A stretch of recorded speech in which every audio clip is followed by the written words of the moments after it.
Seja bem-vindo, seja bem-vindo ao Números Falam, uma produção original Neofeed.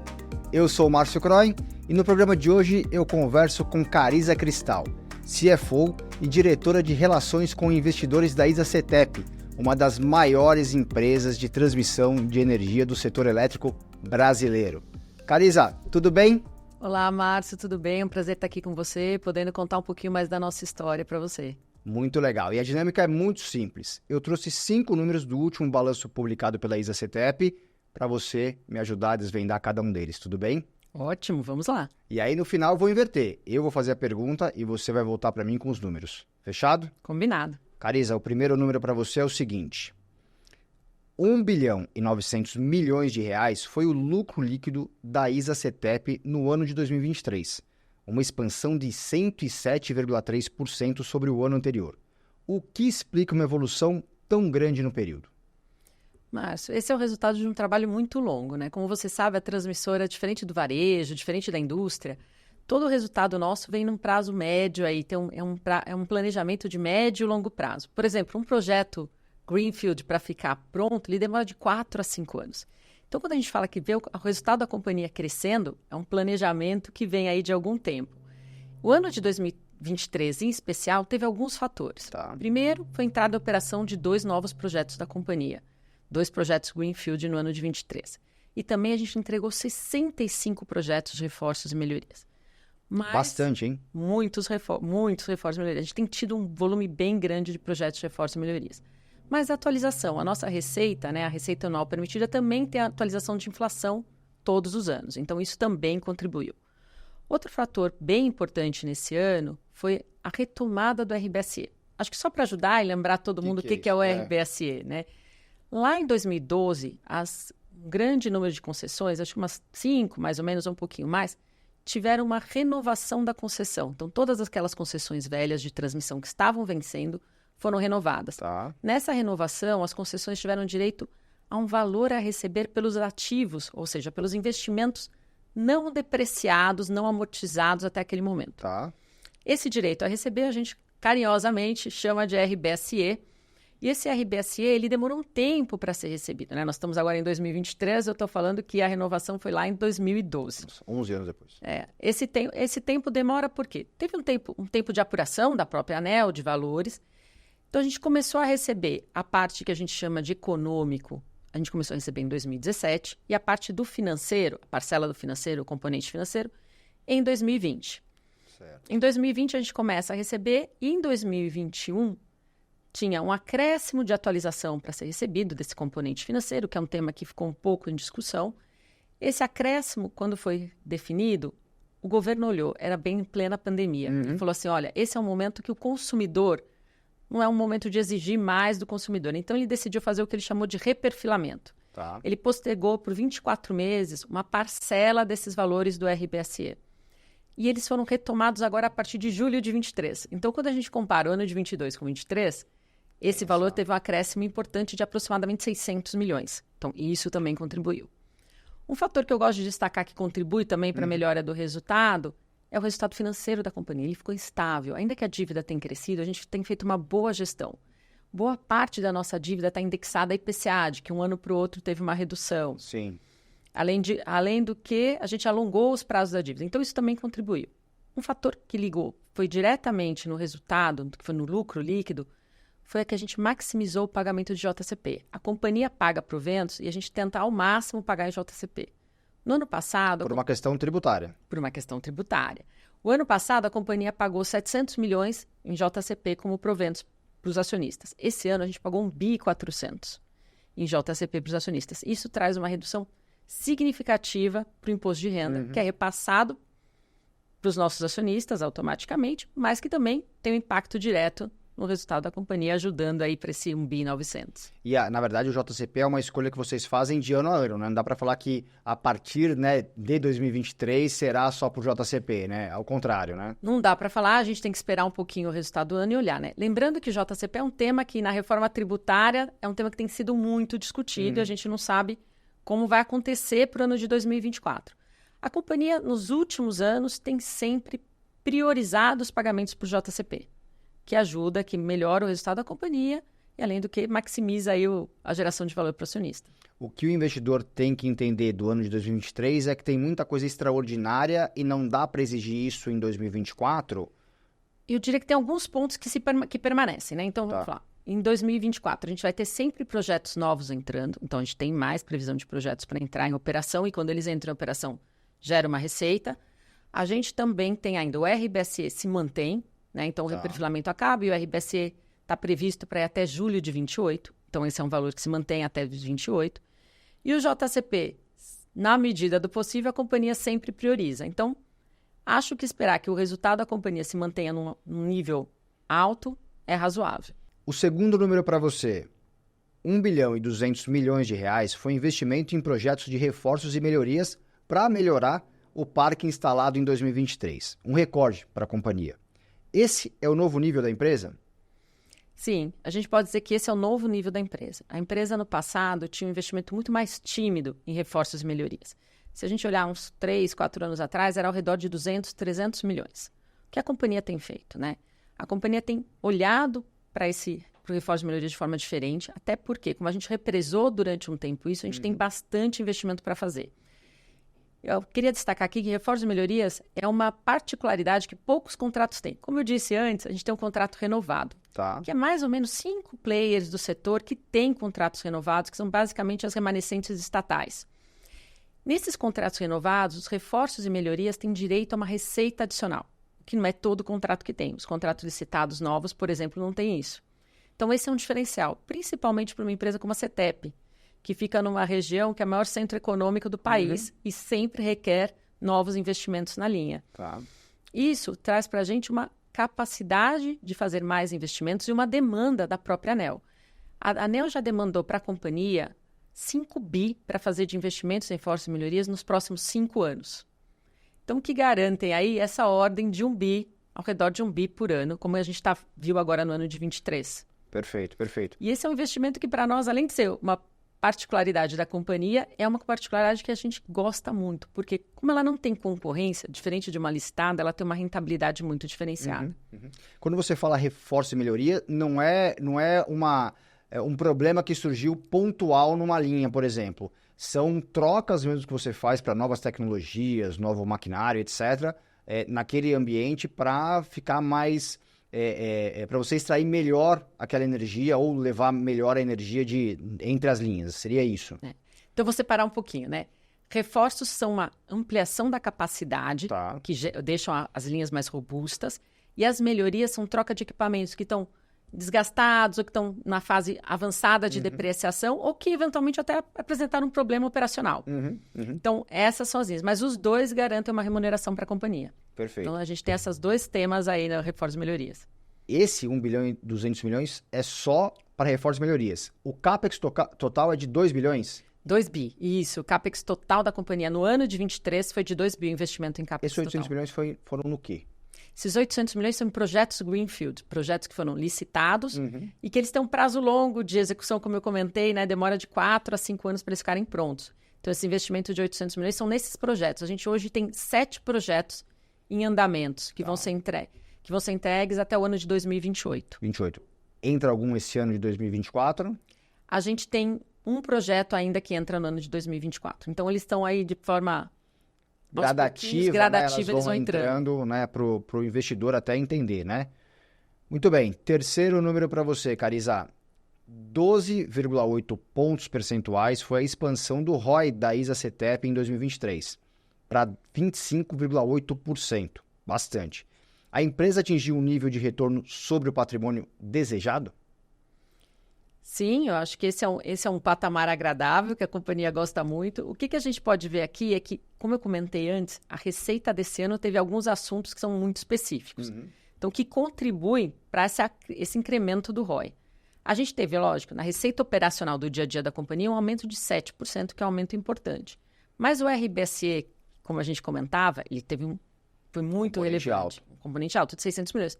Mas ele vai continuar até 2028, essa é a nossa expectativa. E importante porque o RBSE é um incremento sem um custo atrelado. Então, isso faz com que o ROI seja alto. Seja alto também. A mesma coisa acontece com o JCP. Quando a gente tem o JCP, ele é direto ali na linha do lucro, sem nenhum custo atrelado. Perfeito. Enquanto a gente conseguir fazer essa maximização do JCP, a gente também vai ver esse ROI alto. Quando você fala, e qual é a expectativa? Até o ano de 2028, nos próximos anos, aí a gente tem uma tendência de um ROI alto, sim. Perfeito, perfeito. E justamente por esses componentes, né? Por esses componentes que se mantêm, né? JCP, obviamente, é a cada ano, mas o RBSE, a gente tem aí um reperfilamento que nos garante ele até 2028. É muito diferenciado das suas concorrentes? Eu diria que depende. As concorrentes têm muitas características diferentes, viu, Márcio? Depende um pouco de como é. A gente fala que a gente tem um contrato antigo, renovado. Das empresas 100% transmissora, nós somos os únicos que têm isso. Então, com certeza, eles não têm esse tema como o RBSE, que dá esse aumento na margem sem ter uma relação direta com o custo da companhia. Perfeito, perfeito. Então, vamos falar sobre concessões aqui no próximo número. 20 concessões de transmissão de energia foram arrematadas pela ISA-CETEP entre 2013 e 2023. Agora a empresa detém 35 concessões. Qual é a importância desse gerenciamento na receita operacional da companhia? Nos últimos 10 anos, a gente tem uma história realmente de muito sucesso aí nos arremates dos leilões, né? A gente também fez nesse período 2 M&As. Isso tudo contribui para a construção do resultado, que é um resultado de longo prazo. Então, quando eu olho para isso tudo, e a gente falando de reforços e melhorias, a gente fala sempre que a gente tem três vias de crescimento, sendo 2 principais. Leilão, que são os projetos Greenfield, e reforços e melhorias. Quais são as diferenças delas, né? O leilão, ele me garante longevidade, e por isso ele é tão importante para o negócio da companhia. Se eu não ganhasse leilão, a principal concessão que a gente tem, que é a concessão que remanesce da estatal, lá da privatização, ela vence em 2042. A companhia acabaria em 2042. Então, quando a gente tem os investimentos, a gente tem que buscar o equilíbrio aonde investir. Então, eu investo em leilão, que me garante a longevidade.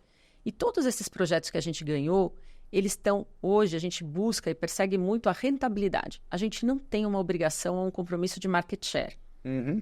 A gente tem um compromisso com geração de valor para o acionista. Então, eu só participo, só faço questão de ganhar leilões onde eu sei que eu vou atingir uma rentabilidade de 2 dígitos tira acionista. É tudo nas entregas que a gente fez, e aí nos últimos, quando você falou desses 19, aí desses 20, 12 já estão entregues. E a gente alcançou essa rentabilidade de 2 dígitos tira acionista. E a gente tem ainda para entregar aí 7 projetos. Dos 12 que a gente entregou, a gente adicionou uma receita para a companhia de 640 milhões aproximadamente. Que maravilha, hein? E nos que a gente tem para entregar no 7, a gente brinca que a gente tem 3 megaprojetos aí dentro. Esses 7 somados vão dar 1 bi de receita adicional para a companhia que a gente vai performar até 2028. Então, eles são muito importantes. Quando você perguntava qual a importância, eles são robustos e muito importantes para a companhia. E aí a gente busca sempre o equilíbrio, porque reforço e melhoria, por outro lado, a gente chama de crescimento orgânico, é um crescimento que eu não tenho concorrência, e por isso ele tem uma rentabilidade excelente. Hoje a gente fala que a rentabilidade dele é uma relação RAP-CAPEX entre 12% e 17%. Que também é interessante. Muito interessante. Também interessante. Então, quando a gente olha isso, eu tenho 5 bi para performar para frente de reforços e melhorias e tenho aqui 10 bi para performar de CAPEX nos próximos 5 anos de Greenfield, que são esses projetos que a gente arrematou. E esses projetos, para você conseguir um TIR de 2 dígitos, você tem que ter uma equipe muito específica e muito especializada para fazer a conta no pré-leilão, né? Porque, assim, é ir lá no leilão para ficar brigando, né? Normalmente por quanto que vale aquele campo, aquela ideia, né? Vamos por a ideia antes de você construir, mas é uma equipe muito específica para saber, isso aqui vai dar certo, isso aqui não dá certo. A gente tem muito rigor nesse processo. Acho que eu vou até te contar um pouquinho disso. A gente começa o estudo de um leilão quase 1 ano antes do leilão. Então, a gente já sabe os projetos que vão e a gente começa esse estudo. E para garantir essa TIR, a gente passa por um processo desde estudar a rota que vai passar a linha, de fazer os melhores trajetos, os trajetos que eventualmente se tornam mais econômicos, tem um percurso melhor e a gente consegue ter mais economia na construção do CAPEX. Outros também, uma coisa que a gente faz é evitar áreas de conflito. Áreas que têm problemas ambientais. Sempre que possível, a gente evita essas áreas. Porque você, para ter licença para construir numa área que tem alguma restrição ambiental, é muito mais difícil. Demora mais tempo. E demora mais tempo. Tempo é dinheiro, em todas as situações. Então, a gente realmente tem esse cuidado. Fora isso, o que o nosso time tem? A gente tem um histórico, né, de boa execução de projeto. A gente entrega os projetos, a gente consegue fazer. Uma coisa que, para garantir isso, a gente entra nos leilões com todos, eu diria com todos, mas a maior parte dos fornecedores já pré-estabelecidos, pré-acordados. Então, não tem surpresa nos valores depois. A companhia também não fica em risco de commodity, nem de variação de câmbio. Ainda que eu tenha, eventualmente, commodity, né, na construção dos meus preços ou importação de produtos, a companhia faz hedge de todos eles para evitar qualquer exposição. Isso tudo, somado, né, ao conhecimento do nosso time técnico e busca de oportunidades tributárias, que a gente sempre olha. Lucro presumido, Sudan-Sudene, esse tipo de atividade, a companhia olha. E uma estrutura, eu diria uma estrutura de capital positiva, uma empresa que consegue captar com taxas baixas, como é o caso da CETEP, contribui para a gente poder ter essa rentabilidade de 2 dígitos. Nossa, não é fácil, hein? 1 ano antes do leilão. Nesse momento, vocês estão estudando algum leilão? Tem leilão esse ano? Tem. A gente tem um leilão em março e outro no final do ano. A companhia está estudando os leilões. A gente brinca que a gente estuda até por obrigação de ofício. A gente sempre estuda todos para ver se acha alguma coisa. Mas eu queria comentar com você também que a gente ganhou 3 lotes no ano de 23, em junho de 23. Esse leilão foi um leilão um pouco atípico para a CETEP. A gente vai com apetite, a gente estuda e vai ali quanto que eu tenho capacidade de investir e de executar.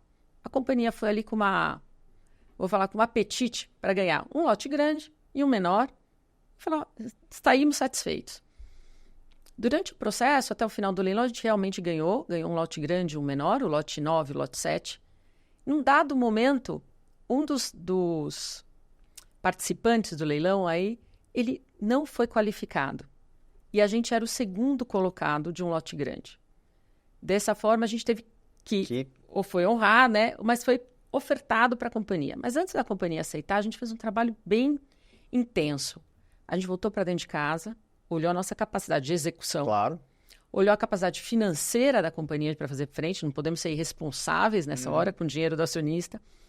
Fizemos um estudo. O que a gente concluiu? A CETEP tem aí um track record de entregar leilões, né, os nossos leilões 7 meses na média antes do prazo anel e com uma eficiência em relação ao CAPEX anel de 35%. O que a gente fez? A gente olhou para dentro de casa e falou assim, eu consigo assumir mais esse projeto, entregar. O que a gente percebeu? Se a gente descolasse ele um pouquinho no tempo, como a gente consegue entregar de forma antecipada, a gente conseguiria lidar com os dois como se ele fosse praticamente um leilão que a gente ganhou no ano de 24. A gente iria de novo em 24 para buscar isso. Isso nos deu o conforto para aceitar, mas ao mesmo tempo tira um pouco do nosso apetite para o ano de 24, porque a gente ganhou um leilão importante. Não quer dizer que a gente não está olhando, mas eu diria que com o apetite um pouco reduzido em relação ao que a gente tinha nos anteriores. Que surpresa, hein? Ter que voltar para casa para refazer as contas, saber se você pode ou não. E aquela coisa, poxa, talvez fosse um que vocês quisessem tanto, né? E aí quando você, não vai dar certo, eu tenho um concorrente que está melhor do que a gente. Bem interessante. A gente foi em segunda colocada. Esse era um lote que a gente queria muito, mas quando você não ganha, você fala, tá bom, vamos para o próximo. Isso. E essa foi uma discussão dentro de casa. Eu sou obrigado a aceitar esse lote, uma vez que depois eu ganhei outros? De fato, tem uma questão que eventualmente pode ser que a gente fosse obrigado, mas entendo que também entenderiam se a gente dissesse não, uma vez que a gente ganhou outros lotes. Mas para a companhia, era uma oportunidade única. Porque você, em 24, é uma surpresa você ganhar ou não um novo lote. Com certeza. E se você vai para o Viva Voz, você não ganha na sua melhor oferta. Você vai reduzindo a oferta. Reduzindo, né? Naquela situação, a gente estava levando ainda na nossa melhor oferta. Que interessante. E quando você não é qualificado, ou quando você rejeita, você tem alguma punição de mercado? De mercado? De mercado não, tem que ser do regulador, né? Que faz. O regulador, eu não tenho certeza, acho que essa situação foi um pouco nova, viu? Nova. Não acontece, eu diria que não acontece com frequência, mas acho que ele perde ali o valor do seguro-garantia que ele tem que dar. Ele dá um seguro-garantia e acho que perde esse valor. Tem um custo. Tem um custo para quem participa. A ANEEL, depois disso, também vem... É um aprendizado para todo mundo, né? Ela vem mudando um pouco as regras para garantir que algumas análises sejam feitas de forma preliminar para que entrem menos, vamos falar, concorrentes que eventualmente não estão totalmente habilitados. Não tem a capacidade, né, de assumir algo tão grande e tão importante, né, com essa evolução que a gente tem que ter, né? Muito bem, vamos para o quinto número, Cariza. 7 bilhões e 900 milhões de reais era a dívida líquida da ISA CETEP no fim de 2023.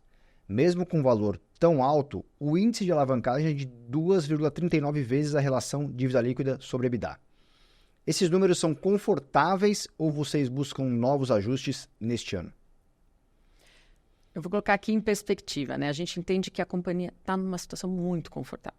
Quando você olha uma companhia de capital intensivo, em forte crescimento, né? Se a gente olhar lá, a nossa receita anual permitida no ano de 2019 era algo como 3 bi, hoje a gente está falando de 6,2 bi.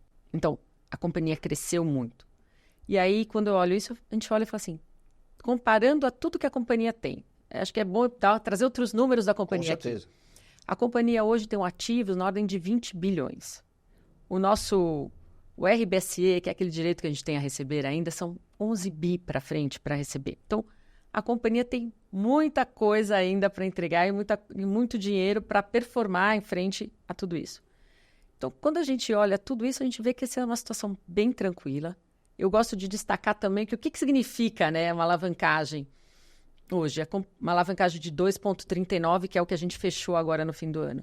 É que em menos de 2 anos e meio, a companhia, considerando a receita dela, o EBITDA dela, consegue liquidar totalmente a sua dívida. E uma dívida que hoje tem um prazo médio aí de 8 anos. Tá. Então, é com bastante tranquilidade. Obviamente, quando a gente fala do tanto de CAPEX a gente tem para performar para frente, a gente tem 15 bi para performar nos próximos 5 anos, esse é um tema que a companhia faz uma gestão muito próxima. Mas mesmo com essa demanda de CAPEX adicional, considerando que a gente vai entrar com vários projetos ao longo desses anos, a nossa alavancagem máxima deve chegar algo entre 3,5 e 4, nos anos lá de 26, 27, de uma forma transitória. Tá? Que é quando a gente tem os picos de investimento da companhia para performar esses 15 bi de CAPEX que a gente assumiu. E todo ano vocês têm que emitir dívida? É necessário por conta desse capital intensivo? Todo ano. Todo ano a gente emite dívida porque a gente tem um investimento escalonado, né? Quando a gente fala, eu ganhei agora e tenho para performar 10 bi de CAPEX só de licitadas. Quando eu olho isso, tem uma curva no tempo, que é conforme vai maturando os projetos. Nos primeiros anos, o projeto é muito relacionado a estudo de área, viabilidade de licenças, e depois, de fato, começa mais o investimento. Então, por isso que eu falo que a gente tem uma curva de CAPEX que sobe nos anos de 26 e 27. Se eu captasse tudo agora, não faria sentido você ter um carry negativo. Então, todo ano a gente vai a mercado e vai emitindo dívidas diferentes. Essa curva alta ainda sem saber se vocês vão ganhar mais leilões, né? Sem saber se tem mais coisa para entrar pela frente, né? É com dado de hoje, né? O dado que a gente tem. Com o dado que a gente tem hoje. Por isso que a gente tem muita responsabilidade de avaliar os leilões. Por isso que eu falei aqui, te olho o leilão de 2024, mas olha de forma responsável para garantir que isso não vai impactar a gestão financeira da companhia. Perfeito. Cariza, vamos mudar o jogo aqui. Agora eu faço a pergunta e você me volta com um número. Pode ser? Vamos lá. Lógico. O melhor número a ser apresentado? A gente já falou um pouco dele, mas eu gosto de frisar esse número. 15 bilhões. Esse é o melhor número que a companhia tem para apresentar. Porque mostra um pouco do histórico do que a gente já ganhou e do que a gente tem para frente, ainda de espaço para queimar e de entrega para fazer. E aí esses 15 bi, acho que só frisando, eles vão trazer para a companhia, né? 15 bi é a soma dos 5 bi de reforços e melhorias, perfeito, com os 10 bi de projetos Greenfield que a gente ganhou nos últimos anos. Eles vão gerar para a companhia uma RAP adicional, algo entre 1 bi 600 e 1 bi 800. Por que eu falo algo entre? Greenfield é líquido e certo, porque é exatamente o nosso lance, mas reforços e melhorias, o valor que a gente recebe está muito atrelado à rentabilidade e à nossa eficiência em relação ao banco de preços ANEEL. E é por isso que eu te disse que tem uma relação RAP-CAPEX entre 12 e 17. Então, ela varia um pouquinho, até porque também tem diferença entre reforço e melhoria nessa rentabilidade. Então, eu acho que quando a gente olha para frente, esse é um número que traduz muito da companhia. E aí, eu acho que eu sempre gosto de dizer aqui que a gente tem aí um compromisso com a rentabilidade quando a gente olha esse número e não com o market share. Perfeito. O número que melhor representa a ISA-CETEP? Esse aqui, acho que eu vou fugir um pouquinho de números contábeis e números financeiros e vou trazer que é 1.600. 1.600 é o número de colaboradores que a companhia tem hoje. Esse número é importante. É ele que faz com que a companhia consiga entregar essa história de sucesso e olhando para o futuro, um futuro desafiador, mas que eu vejo que esses são os profissionais que fazem a diferença. Se você tirar as pessoas, transmissão de energia elétrica é um monte de estrutura metálica e cabo. Então, o que faz a diferença para a companhia estar aí se destacando em relação a alguns players, eventualmente, é esse time que tem uma dedicação incrível. E aí eu entendo que 1.600 pessoas, a maioria delas em campo, trabalhando ali, e com uma mão de obra especializada, né? Porque não deve ser qualquer um que pode subir para fazer qualquer tipo de mudança e melhoria e mexer nessa infraestrutura mesmo, né? A gente tem acho que uns 1.200 mais ou menos que hoje estão destinados ao nosso parque, estão lá direcionados, são engenheiros, técnicos, e essas pessoas têm treinamentos constantes. Hoje até acho que tem uma curiosidade que a gente gosta de falar, a gente tem, dentro dessas pessoas, a gente dá tanto treinamento que a gente tem 80 deles, que adicionalmente ao conhecimento que eles têm, eles são pilotos de drone. Porque o que a CETEP busca também é inovar. Então, o que a gente olha? Quando eu tenho uma possibilidade de fazer algo que agiliza meu processo, traz uma economia, mais eficiência para o meu processo e põe as pessoas em menos risco. O que os drones hoje fazem? Eles fazem a inspeção física das linhas. Antes, as pessoas tinham que subir nas torres para fazer a inspeção. A gente ainda faz a inspeção aérea via helicóptero, mas tinha uma outra que as pessoas tinham que subir. Hoje, os drones fazem esse papel e você põe menos em risco as pessoas, porque bem ou mal, subir ali numa torre é um trabalho desafiador que requer muita atenção. É isso aí. Que legal, com drones facilita um pouquinho a vida dessa turma, né? Um número importante, mas que ninguém olha para ele. Eu vou falar que é o Total Shareholder Return. Hoje a gente está na CETEP, no ano de 2023, a gente entregou 25%. As pessoas olham muito, né, a variação do preço da ação, né? E não esquecem de olhar o todo.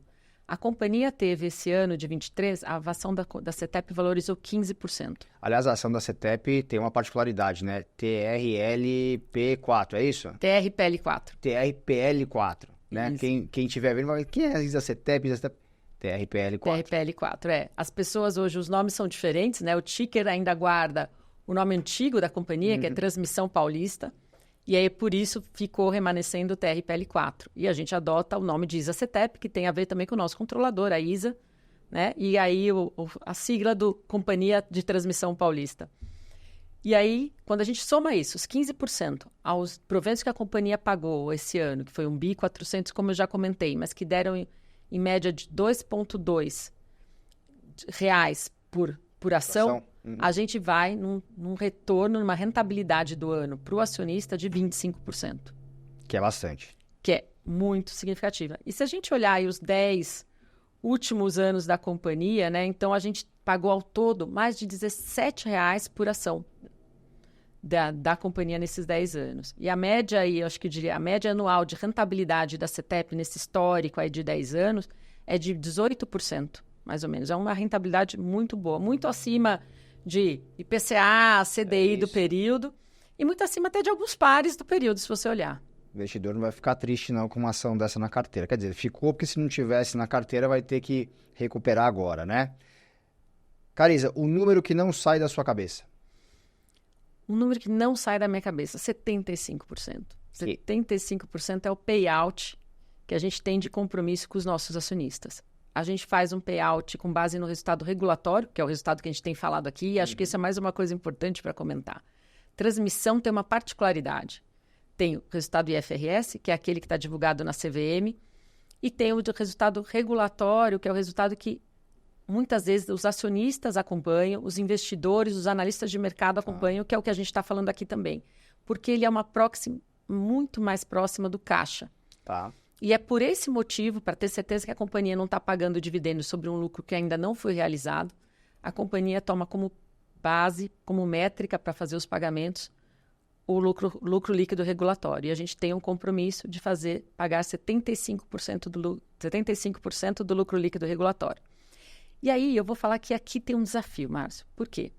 A gente cresce, busca um equilíbrio nesse tripé de crescimento, geração de valor para o acionista e rentabilidade. Quando a gente faz isso, qual é o desafio? Como eu continuo crescendo e pagando, né, e gerando valor para o meu acionista? Então, é um equilíbrio, é uma balança difícil, mas a companhia busca aí crescer e continuar com essa nossa atual prática de dividendos, de pagar 75%. Esse é o nosso compromisso com os nossos acionistas. E, ao mesmo tempo, naquela linha do que eu já te comentava, né, crescer com rentabilidade, garantindo a rentabilidade dos projetos. A gente, às vezes, brinca que ganhar leilão é fácil, né? Crescer porque você faz duro é entregar e entregar com rentabilidade. Com certeza. Então, é por isso que a gente vai nessa busca e esse equilíbrio aí. Por isso que o 75, acho que é um número que não sai da minha cabeça, que é um compromisso que a gente tem assumido. Muito bom. Para fechar, o próximo número vai ser?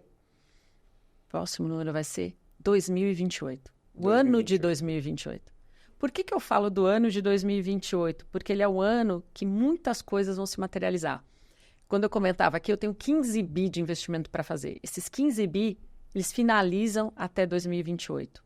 E o que mais que acontece em 2028? Quando finaliza o investimento, eu começo a operar, aquele 1 bi e 600, 1 bi 800 começa a virar caixa para a companhia. Então, 2028 é um ano muito importante. Além do que, nesse ano também tem o que a gente chama de revisão tarifária periódica. Essa revisão tarifária periódica é a que calcula e a que olha os valores principalmente de reforços e melhorias. Reforços e melhorias, ele tem uma particularidade. Nem todo ele, você começa a receber a receita quando entra em operação. Tá. Muitos deles você só recebe a cada 5 anos, de forma retroativa. Mas aí, o ano de 2028 é quando a gente vai ter também uma revisão tarifária periódica que vai pegar um ciclo da companhia, onde a gente vai fazer esses investimentos da ordem de 1 bi por ano. Eu vou ter uma nova revisão tarifária periódica agora em 2024, que era para ter acontecido em 2023, mas foi postergada. Mas essa pega uma parte da companhia que a gente ainda tinha investimentos mais tímidos em reforços e melhorias. Já de 2028 vai pegar uma robusta. Vai ser em cheio. Por isso que eu acho que esse é o próximo, é o número que a companhia tem que olhar para frente, é o ano de 2028. Legal. Trabalho não vai faltar até lá, né? Ah, não. Isso tem bastante para fazer, Márcio. Cariza, obrigado, viu, pela presença, pela participação e por abrir tantos números bacanas aqui da ISA-CETEP para nós. Obrigada, é um prazer estar aqui com você. Muito bom, espero que eu tenha contribuído para que as pessoas entendam um pouquinho mais de ISA-CETEP. Se precisar de mais informações, a nossa área de relações com investidores está à disposição. E se você ficou com alguma dúvida sobre os números que a Cariza trouxe para a gente, é só acessar o site de Relações com Investidores da ISA-CETEP, que todos eles estão lá disponíveis para você.